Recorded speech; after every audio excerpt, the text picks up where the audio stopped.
Quero colocar prótese de silicone, mas eu não sei como escolher o tamanho. Eu sou a doutora Georgia Machado, cirurgiã plástica, e eu posso te ajudar. Se você caiu de paraquedas aqui no nosso canal, já aproveita, já se inscreve, já ativa as notificações e dá logo um joinha nesse vídeo que você vai gostar. E só para lembrar, nós estamos também nas outras redes sociais que você pode entrar em contato com a gente muito mais facilmente.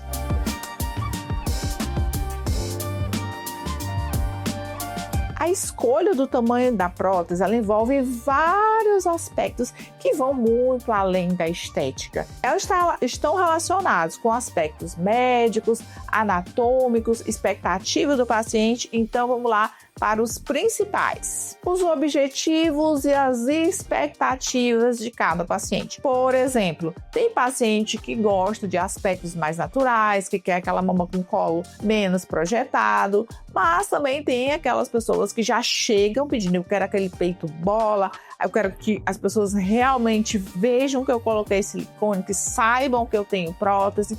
Então são duas coisas bem distintas. Além disso, também tem o comportamental. Vamos supor que você seja um atleta, que você puxe muito ferro, então que você corra muito. Obviamente você vai querer um implante com um tamanho mais adequado, que não seja tão pesado, que não vai te atrapalhar todos os seus afazeres, né, de musculação, de academia, de corrida. Então também você vai preferir outro tipo de tamanho de prótese. Já tem mulheres que querem colocar uma prótese para diminuir o tamanho de excesso de pele, não querem retirar a pele, querem colocar uma prótese um pouco maior. Então cada um vai escolher, obviamente, de acordo com a necessidade também de área, de objetivo de vida. Então vamos falar do biotipo e da estrutura corporal, que é uma das coisas mais importantes quando a gente vai fazer a análise da paciente, o que ela quer e o que a gente pode entregar. Na verdade, eu acho que nem isso, na verdade, o que a paciente pode ter, porque muita gente tem uma ideia que vai colocar um tamanho, um formato, e não tem nada a ver,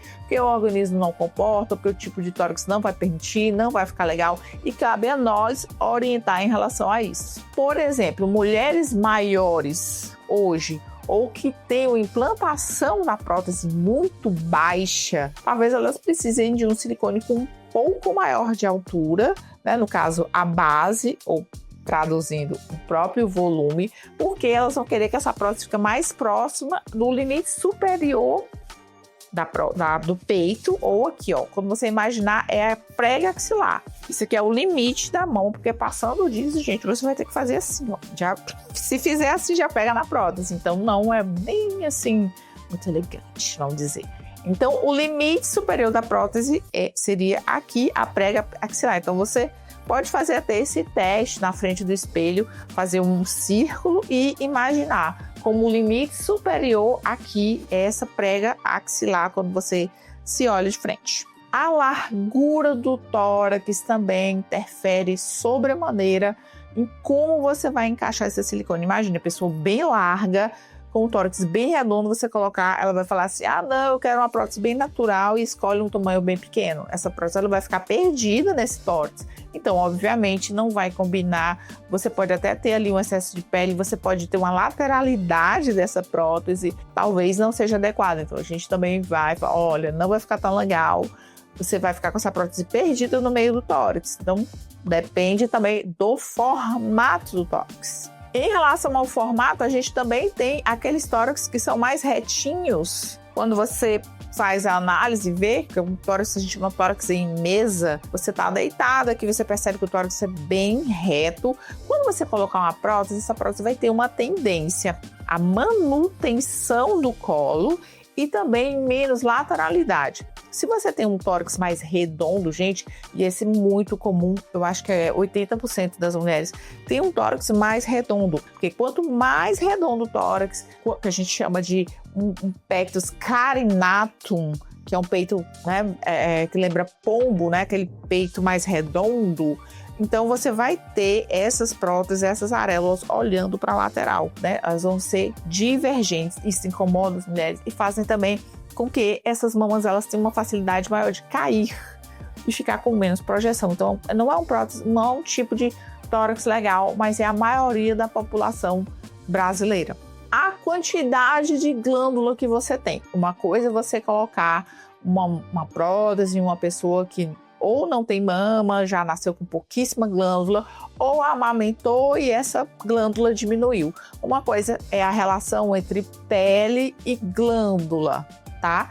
Quanto mais glândula você tiver, quanto mais densa for essa glândula, melhor, porque você vai ter uma projeção melhor desse silicone. Então você não vai precisar colocar uma prótese tão grande, mais ou menos assim. Agora, se você tiver uma glândula que ela não ajuda, vamos dizer assim, ela não vai cobrir essa prótese, ela não vai proteger essa prótese, você tem um excesso de pele, uma pele que não vai suportar o peso dessa prótese, vai influenciar muito negativamente na colocação dessa prótese. Então chegam os limites da indicação de colocação de prótese somente ou da mastopexia, que são coisas bem distintas, é um assunto bem mais abrangente que a gente vai ter que fazer em outro momento, falando em que momento você realmente vai só colocar prótese, em qual momento você vai ter que partir para uma mastopexia, né? Associar essas duas cirurgias, colocar prótese, retirar excesso de gordura, de glândula, levantar a areola. Então sempre vai ter que ter esse momento da discussão. E é bem difícil para a gente também, imagina, indicar fazer uma cicatriz maior ou não. Mas a gente já pensa na manutenção do resultado, da melhor colocação do plano que a gente vai colocar essa prótese, se a gente vai colocar em cima da glândula, se a gente vai colocar embaixo do músculo. Isso é uma decisão muito técnica. Apesar do paciente sempre opinar em qual tipo de cirurgia, em que contexto ela gostaria de estar inclusa, mas a gente sempre vai dizer tecnicamente o que seria melhor para ela. A gente tem basicamente dois formatos, né, que é o redondo e o anatômico. O anatômico ele é muito pouco usado hoje, principalmente depois que a gente começou a usar a colocação da prótese mais no plano submuscular, que já dá uma melhoradinha dessa parte superior da prótese, deixando essa prótese um pouco mais guardadinha ali, escondidinha. Antes, quando a gente colocava mais no plano subglandular, quando a pessoa realmente tinha pouquíssimo volume, era bem interessante a gente colocar essa prótese, que ela é mais batidinha na parte superior, então ela não tem tanta projeção. Mas em alguns casos, dependendo da análise, uma paciente que tem um tórax mais alongado, que tem uma distância da implantação da prótese, da implantação do músculo e do polo superior bem longa, que a gente chama de implantação baixa da mama, a gente pode escolher por esse formato também. Ela fica uma prótese, uma mama mais em gota, né? Para quem não quer tanta projeção, que tem um tórax mais redondo, mais abaulado. Então, se você colocar uma prótese que tem um perfil muito alto, ela vai ficar muito esquisita, muito projetada, que a gente chama de prótese em capacete. É como se fosse aquela coisa assim que não é redonda, ela projeta demais. Então, tudo isso a gente analisa, né? Principalmente quando a gente tem essas possibilidades aí de usar uma prótese redonda ou uma anatômica. Perfis de prótese, eu sempre tenho essa pergunta nas minhas redes sociais. A gente tem basicamente 4 tipos: o baixo, o moderado, o alto e o super alto. O que a gente mais usa ultimamente é o perfil alto, porque ele segue mais ou menos os padrões que a gente quer em relação à colocação embaixo do músculo, que também hoje é o mais utilizado. A super alta, ele deixa aquele aspecto, como eu falei antes, mais como se fosse um capacete. Moderado, só para aquelas mulheres que são mais comedidas realmente e querem um volume bem discreto. O perfil baixo também, ele é pouquíssimo utilizado, são casos muito especiais. Então, basicamente, dos 4 modelos que a gente tem de tamanho de prótese, o que a gente mais usa é o perfil alto. Vamos voltar a falar do tipo de pele e elasticidade. Gente, isso é um dos fatores primordiais para o resultado da sua implantação de prótese, para a sua mastopexia, para a sua mamoplastia redutora. Tudo que você imaginar de mama, uma coisa mandatória vai ser a qualidade da sua pele, ou seja, fatores intrínsecos do paciente que ninguém pode melhorar, ninguém pode alterar. A condição suprema do seu organismo, que foi determinado pela determinação genética, ou se você engordou e emagreceu várias vezes e acabou alterando a relação de colágeno e elasticidade da mama. essa parte, não, a gente só pode contar com o que a pessoa já tem para apresentar. E aí a gente vai retirar essa prótese, mudar o plano, colocar subglandular ou submuscular, vai contar com essa mama, com essa qualidade dessa pele ou não.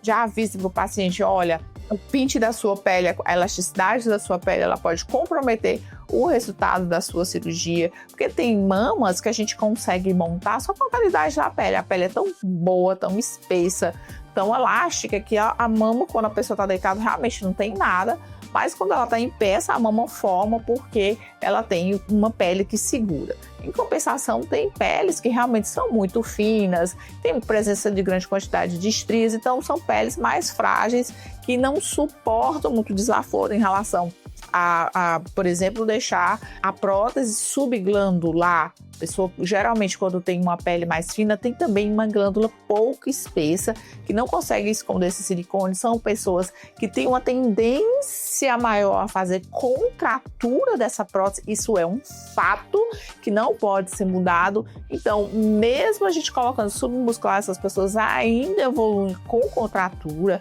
Então, é uma coisa assim, intrínseca do paciente, como o formato do tórax, por exemplo. Técnica cirúrgica e espaço disponível, uma das coisas mais importantes. Qual plano você vai colocar a sua prótese? A colocação do plano, ela vai afetar totalmente como é que vai se manifestar a projeção dessa mama e a necessidade também de você retirar a pele ou não. Por exemplo, chega uma paciente com uma mama bem fronteiriça, que poderia ser uma mastopexia ou só uma colocação de prótese, dependendo se ela vai aceitar um certo caimentozinho da mama, a gente pode propor que ela faça uma colocação da prótese embaixo da glândula, porque ela vai ficar com esse formato mais redondo, com um pouco de elevação dessa areola. Então a gente pode sim determinar, olha, a gente vai colocar subglandular, mas ela vai ficar um pouco mais flácida do que ficaria se a gente fizesse a mastopexia. A pessoa, eu prefiro fazer a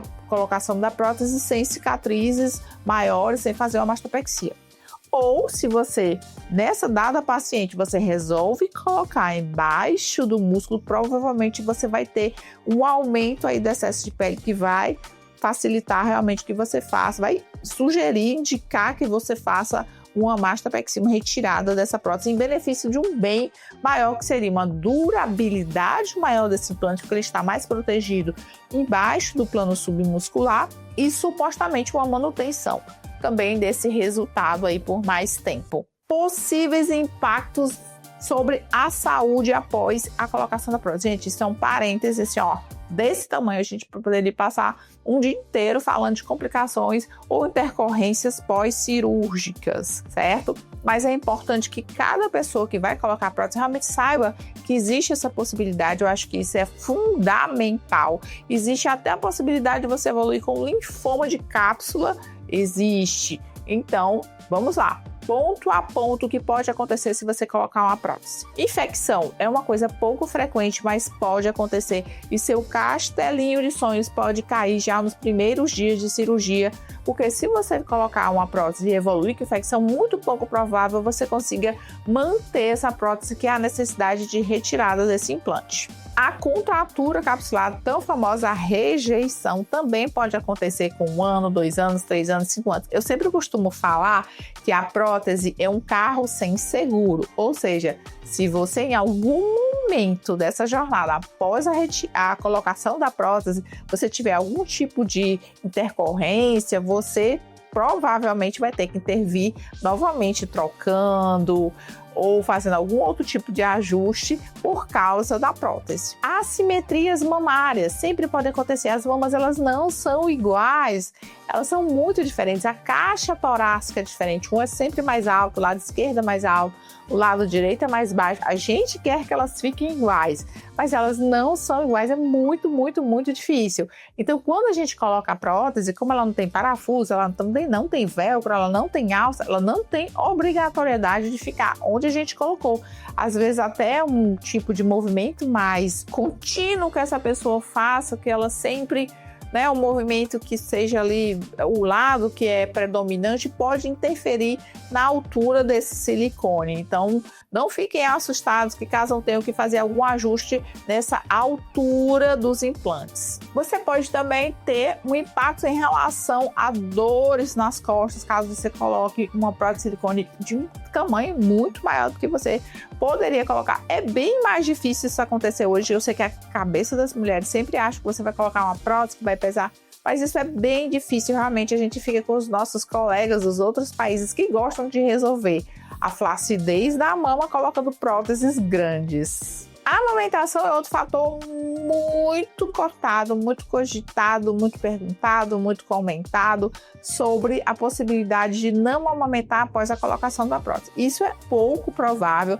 mas em medicina a gente sempre fala que nem sempre, né, e nem nunca e nem sempre.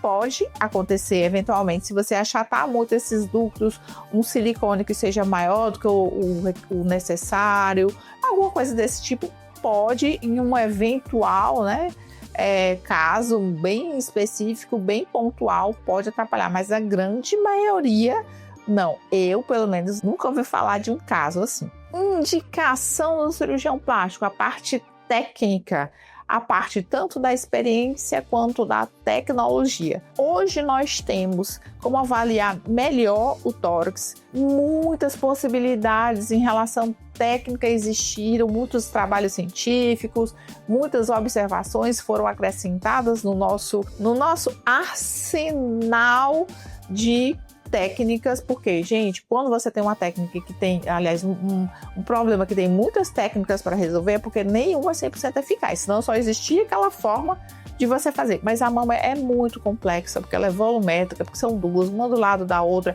Existe essa possibilidade na glândula afinar com o tempo, a pele cair, não segurar esse silicone com o tempo. Então tem muitas coisas que estão relacionadas aos aspectos físicos do paciente, formato de tórax, e o próprio pós-operatório, reação a fios. Então, quando a gente tem tudo isso, a gente não pode fazer uma técnica só, um formato só. Então, vai depender das técnicas atuais, do conceito que o cirurgião tem de beleza, de todo o que foi programado o paciente. E tem uma coisa muito bacana hoje também, que é uma ferramenta para simulação. Eu acho que é muito tangível de tudo que a gente falou aqui. Talvez seja a coisa mais interessante para a pessoa ver, porque com o próprio programa de simulação, a gente consegue explicar que o formato do tórax da pessoa é mais redondo, que a implantação da prótese da mama é mais baixa, que a necessidade de você colocar esse implante mais alto, a necessidade de retirar a pele, a gente consegue mostrar como ficaria quando ela está andando, quando ela está deitada, com roupa, sem roupa. Então é bem interessante a simulação. Até hoje a gente não tem nada muito melhor do que isso em relação a gente conseguir mostrar para o paciente o tamanho que ela precisa, o formato da prótese, e é bem confortável porque ela consegue praticamente se sentir com aquele implante. Então, de tudo que eu falei, o mais interessante hoje, pelo menos o que a gente utiliza aqui, é a gente poder mostrar para o paciente ter essa experiência de já estar com silicone com o tamanho que a gente conversou, que a gente explicou, que a gente idealizou, para a pessoa entender como ficaria, para escolher melhor e autorizar o tamanho que a gente imaginou, decidiu colocar. Gostaram desse vídeo? Se vocês têm dúvidas, podem perguntar aqui, perguntar nas outras redes sociais. Mandem esse vídeo para as amigas que também querem colocar silicone. E aqui no canal tem um monte de vídeos sobre cirurgia plástica. Às vezes a pessoa quer associar, quer fazer lipo, quer fazer remodelação costal. Tem vários assuntos aqui. É só passear aqui no Georgia Flix.